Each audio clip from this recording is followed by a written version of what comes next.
Good afternoon. My name is Alex Sparrow, and I have always loved horses. Even though I was born in Toronto, I lied about my age to join the U.S. Cavalry and spent the next 6 years with the horses.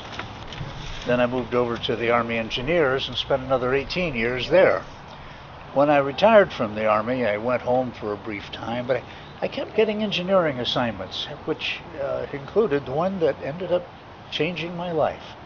I was first appointed assistant engineer, later superintendent of Crater Lake National Park.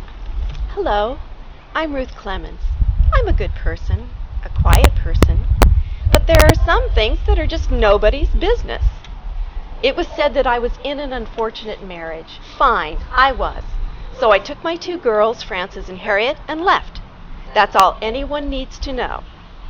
And that's how I found myself at age 30 at Crater Lake National Park, in search of some peace and quiet, recovering from a serious case of ulcers. I, too, loved horses. The government had kept me pretty busy moving me around, and I really hadn't had a lot of opportunity for romantic involvement. But when I saw Ruth riding along the rim that day, I knew that was about to change. Alex may have been the most handsome man I ever met. When he came riding up to me and introduced himself, it was all I could do to stay astride my horse. We spent many happy hours in the park, getting to know one another. We did indeed, and as nice as it was getting to know Ruth, I still had a job to do. The government had allocated $627,000 to the making of access roads, trails, and primarily a road around the rim.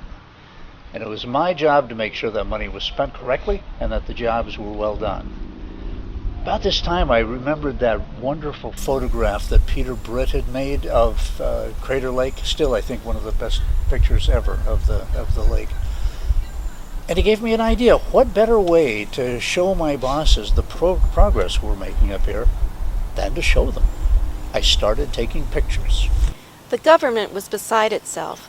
1 year after the rim road was completed, the visitors to the park increased by 4,000 people because of the road system. You worked so hard on that. Oh, I did. It was such a chore. The rim road alone took a year to build. During that year, we fell in love.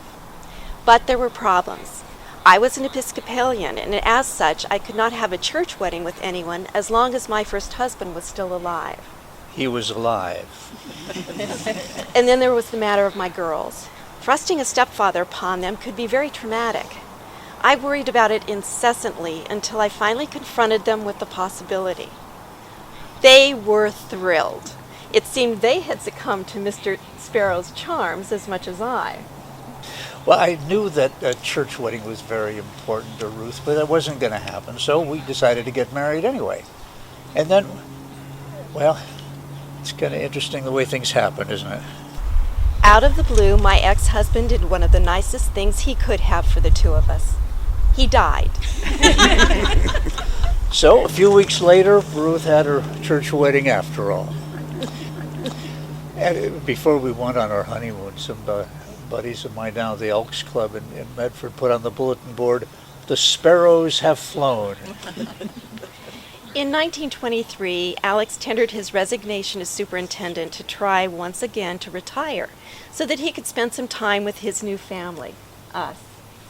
Well, that lasted for almost 5 years, and then he was asked to fill out County Judge Hartzell's term, who had just died.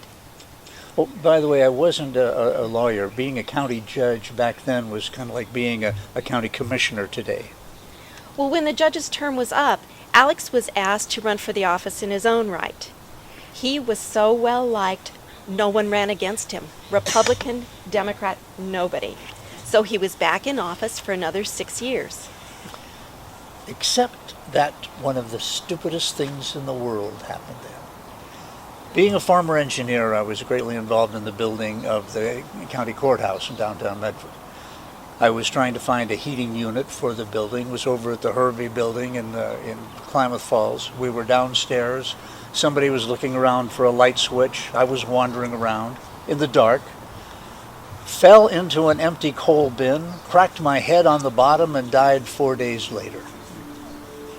Is that not an absurd way for a 61-year-old man to die? It's embarrassing. The courthouse that Alex never saw was completed in 1932 with a wing dedicated to him. After many years and various administrations, no mention of him there exists today.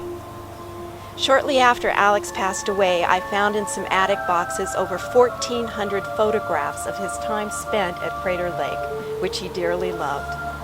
He had a good life, but much too short. So the next time you visit Crater Lake and are riding around the rim road, please remember my Alex.